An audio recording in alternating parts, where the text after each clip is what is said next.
میگم به نظر این شاب مال کجاست؟ نمیدانم. شاب مال کجای خودت بگوی. مال که نیستم، مالم تو خشتکم.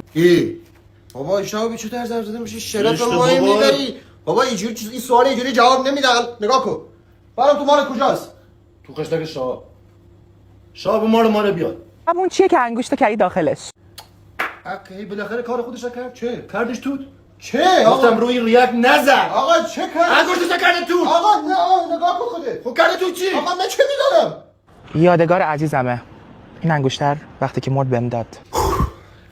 خدا شکر. خیالم راحت شد داداش خیلی نگرانت بودم. 2 ساعت دارم به تو توضیح میدم و باور نمیکنی. عزیز من خود تهدیدت کرده بود گفتم گرفتنت بلای سر داوود. نه آقا نه. زودتر میگفتی. ولی مطمئنم نیستم اینجا. مردونگیمون کجا گذاشت؟ او تو شاه پیدا نکردی این مردانگی 100 ساله تو داری دنبالش اگه میگردی. میخوای دنبالش بگردی آقا آقا بیا پلیز. مردانگی مال ببر بیا دست بکش از این مسخره تمامش بازی. بکن. مردانگی ما برای تو 2 کلمه است. چاپ تو رو برای چی دنبال میکنن؟ آفرین بهترین سوال ممکنه پرسید برای چه دنبالش میکنی؟ خودت بری چه دنبالش می‌کنی؟ من به خاطر قلب بزرگش. منم به خاطر قلب بزرگ. هیچ چی قلب بزرگ نه. نمیشه تو آدم. نه. دلت گنده باشه. قلب پاک و بزرگ. تمام دلی که دریاست قلبش بزرگ.